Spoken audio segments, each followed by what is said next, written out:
آج ہم عمران خان کو جب ملاقات ہوئی ہے تو ہمیں تھوڑا سا صبر آ گیا ہے، کیونکہ 3 اکتوبر سے انہوں نے عمران خان کو اندر بند کر دیا تھا اور آج انہوں نے اپنا بتایا ہے کہ ان کے ساتھ انہوں نے کیا کیا تھا، کیونکہ آپ کو پتہ ہے کہ 4 اکتوبر کو عمران خان نے احتجاج کال کیا تھا ڈی چوک میں، اور 3 اکتوبر سے انہوں نے عمران خان کو بالکل اس سستائیت میں رکھا ہے، اتنا انہوں نے ظلم کیا ہے کہ جو نہ پاکستان کا قانون اجازت دیتا ہے۔ اول تو یہاں پہ قانون کا یہاں پہ کوئی حساب ہی نہیں ہے، یہاں کوئی قانون کے اوپر کوئی چیز کی ہی نہیں جا رہی۔ ان کو کمرے میں بند کر دیا، ان کو 5-6 دن تو ان کی نہ بتی تھی، نہ ان کو کمرہ سیل کھولا گیا، اور ہم خود جیل کاٹ کے ہیں۔ یقین کریں اگر آپ اس کمرے میں بند ہو جائیں، وہ چکی کا کمرہ جو ان کا ہے 6x10 کا، اس کے اندر ان کو بند کر دیا، نہ بجلی تھی، نہ کوئی اخبار تھا، ان کو کوئی انفارمیشن نہیں دی جا رہی تھی، نہ ان کو پتا تھا باہر کیا ہو رہا ہے، نہ کسی کو ملاقات کی اجازت تھی، نہ لائرز کو، نہ فیملی کو، اور ان کا کھانا پتہ نہیں ان کو کیا دیا گیا جو ان کو پھر الٹیاں آئی ہیں، ان کی طبیعت خراب ہوئی ہے۔ کسی کو انہوں نے انفارم نہیں کیا، جیل والوں نے ہماری فیملی کو انفارم نہیں کیا، ان کے لائرز کو انفارم نہیں کیا۔ اس کے بعد ان کی جو سائیکل تھی جس پہ وہ ورزش کرتے ہیں، آپ کو پتہ ہے کہ ان کے اوپر قاتلانہ حملہ ہوا تھا وزیر آباد میں، اسے ان کی ٹانگ میں ابھی ایسی ان کی کیفیت ہے کہ ان کو ورزش کی بڑی یہ میڈیکلی ضرورت پڑتی ہے، اس لیے وہ سائیکل ہے ان کے پاس جم کی۔ وہ انہوں نے 3 ہفتے کے بعد 3 ہفتے نہ ان کو جم کی سائیکل دی، اور کوئی 10 دن کے بعد ان کو 1.5 گھنٹے کے لیے باہر اجازت ہوتی تھی اس سیل میں سے نکلنے کی، حالانکہ پاکستان کا قانون جو ہے، جیل کا قانون جو ہے، اس میں جو سزائے موت کے قیدی بھی ہیں ان کو بھی اجازت ہے کہ 12 گھنٹے وہ اندر رہیں گے اور 12 گھنٹے ان کو باہر پھرنے کی اجازت ہے۔ اور یہ اگر عمران خان کے ساتھ کیوں کر رہے تھے؟ وہ اس لیے کر رہے تھے کیونکہ یہ خود خوف میں ہے کہ عمران خان کچھ کہہ نہ دیں کسی کو۔ لیکن یہ بتائیں جب کسی سے بات بھی نہیں کر رہے تھے، ان کی سائیکل کیوں لے لی گئی، ان کا کھانا کیوں بند کر دیا گیا، ان کے ساتھ یہ ظلم کیوں کر رہے تھے؟ کیا وہ عمران خان کو جیل میں مار دینا چاہتے تھے، یا ان کو وہاں جیل میں ختم کرنا چاہتے تھے؟ پھر یہ کہتے کہ جی ان کو کوئی ہارٹ اٹیک ہو گیا۔ آپ یہ بھول جائیں کہ ہم اس چیز کے اوپر چپ بیٹھے رہیں گے۔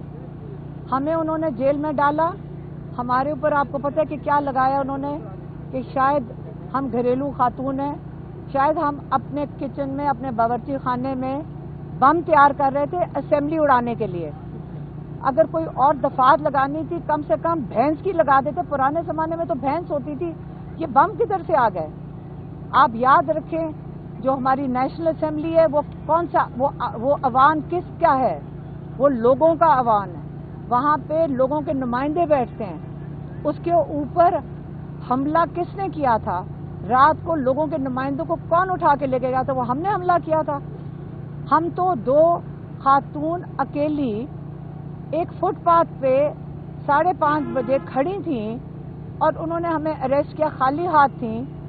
انہوں نے کہا جی ان کے ہاتھ میں میگا فون تھا، اور یہ وہ پتہ نہیں کیا لوگوں کو اکسا رہی ہوں گی، خالی ہاتھ۔ وہ ویڈیو کے اوپر بھی آیا ہوگا، کیونکہ کوئی بی لاگر ماشاءاللہ آپ کا کوئی بھائی ہوگا جو ہمارا سے انٹرویو لے رہا تھا۔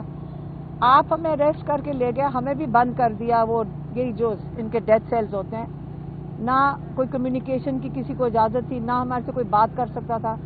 لیکن وہاں پہ بھی میری بہن اور میں یہی سوچ رہے تھے کہ ہمارا بھائی اور کئی 100 اور قیدی کس قسم کی زندگی گزار رہے ہیں۔ ہمارے آگے تو پھر ایک چھوٹا ورانڈا تھا اور ایک چھوٹا سا صحن تھا کہ وہ کس طرح گزار رہے ہوں گے۔ وہ تو ایک گلی میں واک کرتے ہیں، ان کے آگے تو باہر کوئی روشنی بھی نہیں نظر آتی، اور وہ 1.25 سال سے اس حالت میں ہیں، اور وہ کتنے مضبوط ہیں ماشاءاللہ۔ ہم ان کو دیکھ کے اتنا انسپائر ہوتے ہیں کہ انہوں کا کتنا ہمت اور حوصلہ ہے، اور وہ انہوں نے کس طرح پیغام، ابھی کیا پیغام بھیجا ہے۔ آپ کو یہ بھی بتاتی چلوں کہ ہمیں پیغام آ رہے ہیں کہ آپ کے اوپر میرے خیال میں کوئی 9-10 اور FIR ہیں، کوئی اٹک کی بھی ہے، اور پتہ نہیں اور کہیں پنڈی کی بھی، اور حسن عبدال کہاں کی ہیں، اور آپ کو پتہ ہے کہ جب ہم جہاں جیل سے نکل رہے تھے تو اسلام آباد پولیس وہاں موجود تھی ہمیں اٹھانے کے لیے. پتہ نہیں انہوں نے کس طرح فیصلہ کیا کہ شاید 2-3 دن کے لیے ہمیں چھوڑ دیا ہے. اس سے کیا پتہ ہمیں دوبارہ اریسٹ کر لے. انہوں نے ہمیں یہی ایک قسم کی وارننگ ہی آئی ہے کہ اگر آپ 10-15 دن چپ نہ رہے تو ہم آپ کو دوبارہ اٹھا لیں گے. آپ کے اوپر ہمارے پاس کیسز ہیں, ہم آپ کو اٹھا لیں گے. تو کیا پتہ یہ میری آخری آپ کے ساتھ بات ہو, اس کے بعد ہم پھر شاید جیل چلے جائیں. لیکن عمران خان نے یہ کہا ہے, آخری جو ان کا پیغام کا حصہ تھا وہ بتا دیتی ہوں. انہوں نے کہا دیکھ لیں کہ آپ نے انگریز جو جب تھا اپنے ملک میں پرامن احتجاج کی اجازت دیتا تھا جب وہ ہندوستان کے اوپر قابض تھے, لیکن ہندوستان میں اجازت نہیں تھی کہ آپ یہاں پہ احتجاج کر سکیں. لگ یہی رہا ہے کہ جو انگریزوں کے ہی قانون کے تحت لگ یہ رہا ہے کہ ہم بھی کسی کالونی کا حصہ ہیں کہ ہمیں اپنے ملک میں اپنے حق کے لیے کھڑے ہونے کی اجازت نہیں ہے. تو آپ لوگ فیصلہ کریں کہ آپ نے چونٹوں کی طرح اس زمین پہ رینگنا ہے. آپ کو ڈرا رہے ہیں, ہمیں ڈرا رہے ہیں. یہ ڈر کے خوف آپ کے اندر پھیلا رہے ہیں کیونکہ خود ڈرے ہوئے ہیں. جو ظلم کا ظالم ہوتا ہے وہ خود ڈرا ہوا ہوتا ہے. آپ نے اس ظلم کو برداشت کرنا ہے یا آپ نے اپنے حق کے لیے, پاکستان کے لیے, اس کی آزادی کے لیے کھڑے ہونا ہے. یہ ان کے آخری الفاظ تھے, یہ پیغام تھا. میں نے آپ کو ان کا پیغام